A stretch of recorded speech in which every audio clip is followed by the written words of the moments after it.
Assalamualaikum warahmatullahi wabarakatuh. Perkenalkan, nama saya Evi Susanti, biasa dipanggil Bu Evi ya.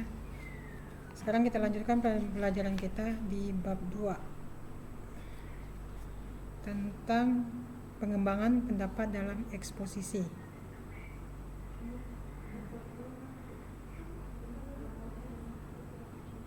Kemudian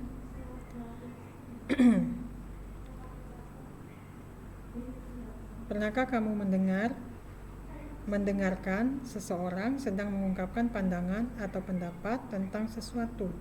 Misalnya, kamu mendengarkan penjelasan dari seseorang tentang perlunya menjaga kebersihan lingkungan untuk meyakinkan pendengar atau pembaca tentang pentingnya menjaga kebersihan lingkungan hidup.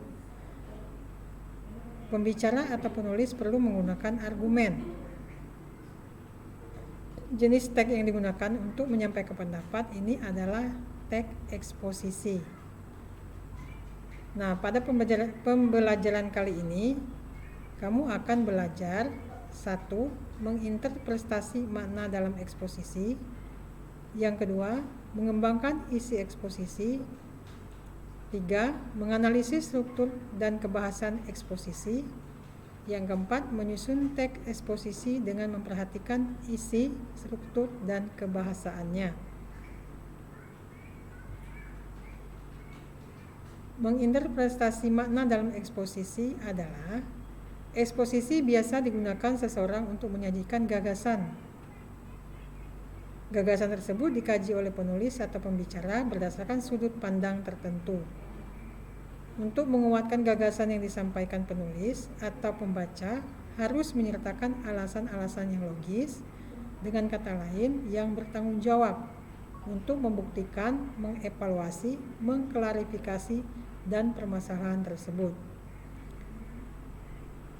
Bentuk teks ini biasa digunakan dalam kegiatan ceramah, perkuliahan, pidato, editorial, opini, dan sejenisnya. Kemudian yang kedua, mengembangkan isi teks eksposisi. Eksposisi dikembangkan berdasarkan gagasan pokok yang dinyatakan dalam tesis atau pendapat. Untuk menguatkan pendapat tersebut digunakanlah argumen-argumen.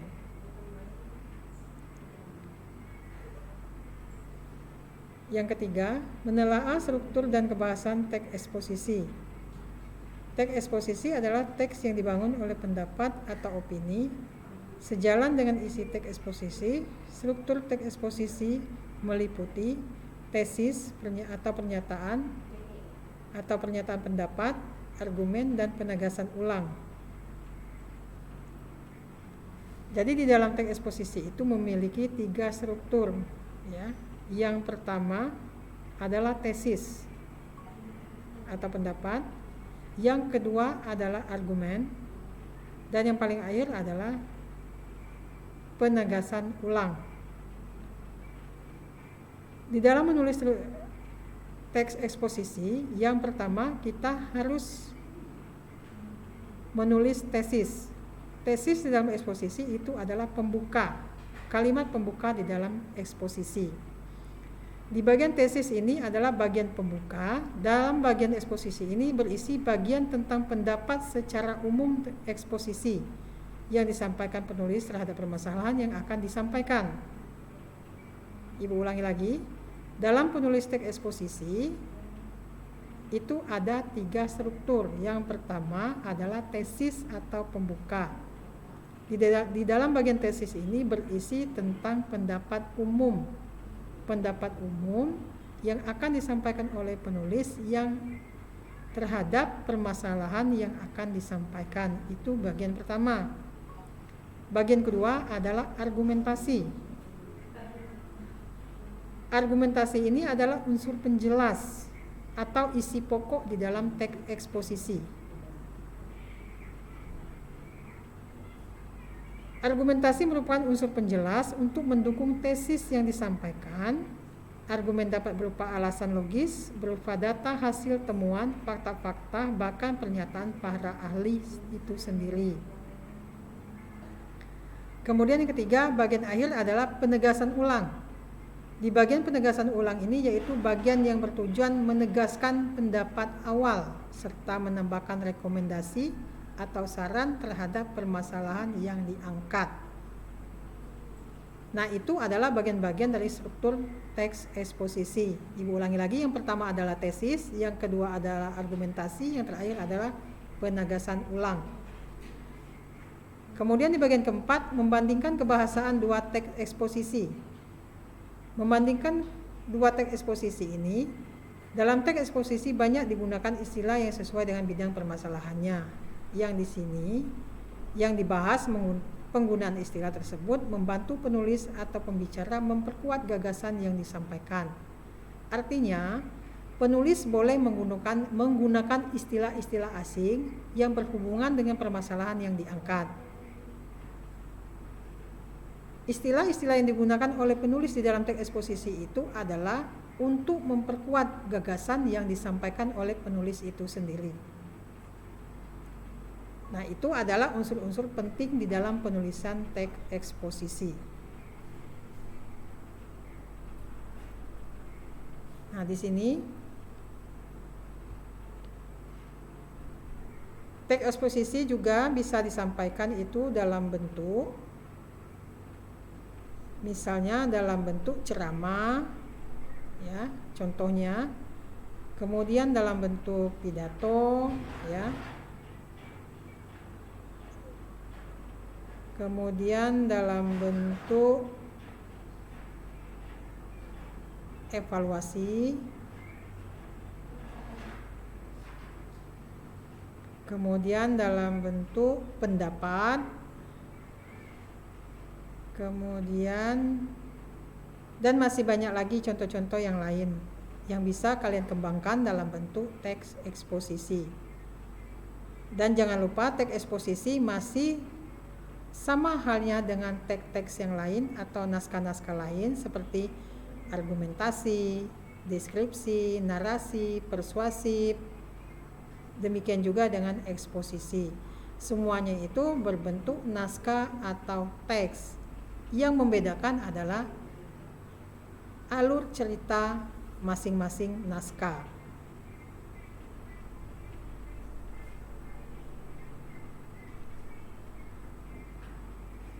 Nah, di sini dikatakan menginterpretasi makna dalam eksposisi.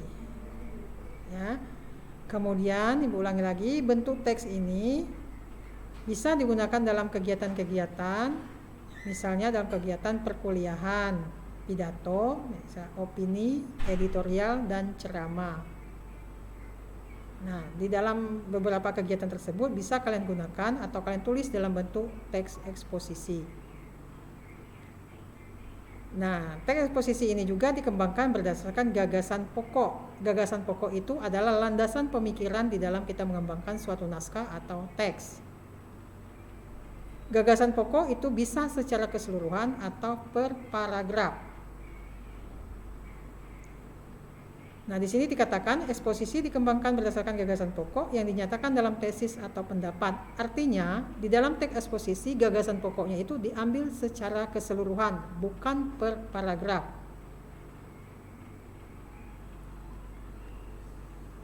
Gagasan pokok ini gunanya adalah untuk menguatkan pendapat si penulis terhadap permasalahan yang diangkat. Menguatkan pendapat itu bisa dalam bentuk fakta, ya, dalam bentuk tulisan yang ingin disampaikan kepada pendengar. Artinya, pendapat yang disampaikan dalam teks eksposisi itu pendapat yang disampaikan yang berdasarkan fakta yang bisa dipertanggungjawabkan oleh penulis atau yang menyampaikan berita tersebut, bukan bersifat opini. Selanjutnya, menelaah struktur dalam kebahasan teks eksposisi. Teks eksposisi adalah teks yang dibangun oleh pendapat. Jadi teks eksposisi itu dikembangkan berdasarkan pendapat para ahli atau penulis.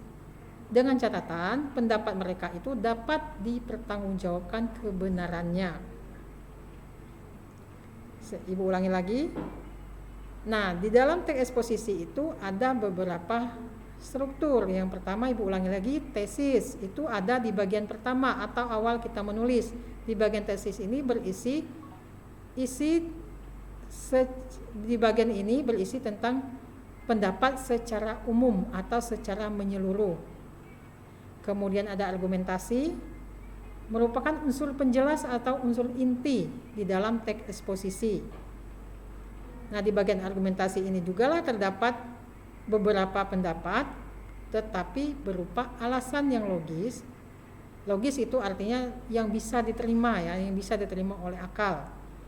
Kemudian data hasil temuan berupa fakta, artinya data pendapat yang diterima itu bisa dipertanggungjawabkan kebenarannya. Kemudian bagian penegasan ulang ini ada pada bagian akhir teks eksposisi. Pada bagian akhir teks eksposisi ini bertujuan menegaskan kembali pendapat awal serta menambah rekomendasi atau saran terhadap permasalahan yang diangkat. Jadi di bagian penegasan ulang ini ialah bagian yang bertujuan menegaskan kembali pendapat serta menambah rekomendasi atau saran terhadap permasalahan yang diangkat. Kemudian yang terakhir, membandingkan kebahasaan. Nah, di dalam teks eksposisi, dua teks eksposisi banyak digunakan istilah-istilah. Kita boleh menggunakan istilah asing di dalam menulis teks eksposisi sesuai dengan permasalahan yang diangkat,